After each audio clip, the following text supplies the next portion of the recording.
एक गांव में दो दोस्त रहते थे, पाब्लो और ब्रूनो। दोनों बहुत बड़े बड़े सपने देखते थे और उस गांव के सबसे अमीर आदमी बनना चाहते थे। उन्हें बस एक मौके की तलाश थी अमीर बनने के लिए, और एक दिन उन्हें वो मौका मिल भी गया। उस गांव को दो लोगों की जरूरत थी जो पास की नदी से पानी भरकर ला सके। ये काम पाब्लो और ब्रूनो को दिया गया। गांव वाले उन्हें एक बकेट पानी के लिए एक पेनी पे करते थे। ब्रूनो को लगता था कि मेरे अमीर बनने का सपना पूरा होने वाला है, लेकिन पाब्लो अभी भी थोड़ा कंफ्यूज था। वो उन हेवी बकेट्स को उठाने की वजह से पाब्लो के हाथ बहुत दर्द करने लगे थे। इसलिए पाब्लो पानी भरने के अलग अलग तरीके सोचने लगा और उसे एक बहुत ही अच्छा आइडिया आया। उसने ब्रूनो से कहा, मेरे पास एक आइडिया है, ये हर रोज बकेट उठाने से अच्छा है हम नदी से अपने गांव तक एक पाइपलाइन डाल दे, जिससे ये बकेट भरने की झंझट ही ना रहे। लेकिन ब्रूनो को इस आइडिया में कोई दिलचस्पी नहीं थी, क्योंकि उसे काम करने के तुरंत पैसे जो मिलने लगे थे। इसलिए उसने पाब्लो को इग्नोर किया और ज्यादा पैसे कमाने के लिए वो ज्यादा बकेट लाने लगा। लेकिन पाब्लो ने अपने प्लान पर धीरे धीरे काम करना शुरू कर दिया। वो आधे दिन बकेट भरता और बाकी के टाइम पाइपलाइन बनाता। उसे पता था ये काम बहुत मुश्किल होगा और पाइपलाइन बनाने में 1 से 2 साल लग सकते हैं, लेकिन उसे अपने आइडिया पर भरोसा था।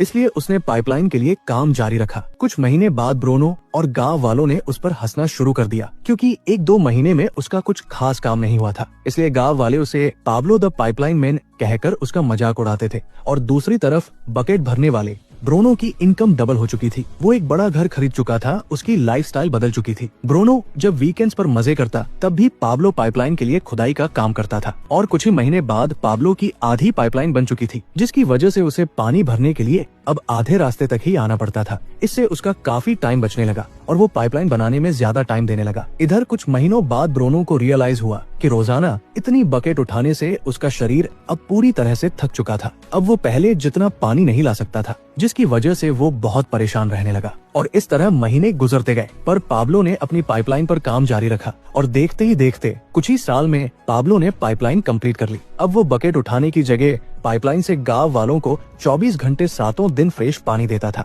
जिससे पाब्लो पहले से बहुत ज्यादा कमाने लगा था। अब सिचुएशन ऐसी हो गई थी कि अगर पाब्लो काम नहीं भी करता, यानी अगर वो सो रहा हो, पार्टी कर रहा हो या कहीं घूम फिर रहा हो, तब भी वो पैसे कमाता था। दूसरी तरफ पाब्लो की पाइपलाइन की वजह से ब्रूनो द बकेट मैन बेरोजगार हो चुका था, क्योंकि गांव वालों को जब चाहे तब और जितना चाहे उतना पानी पाब्लो की पाइपलाइन से मिल जाता था। अब दोस्तों जरा रुकिए और सोचिए कि क्या आप एक बकेट कैरियर हैं या एक पाइपलाइन बिल्डर? क्या आपको पैसे कमाने के लिए ब्रूनो द बकेट मैन की तरह हर दिन काम पर जाना पड़ता है, या पाब्लो द पाइपलाइन मैन की तरह कुछ टाइम के लिए बहुत मेहनत से काम करना पसंद करोगे, जिससे जब आप सो रहे हो तब भी आपको पैसे मिलते रहे?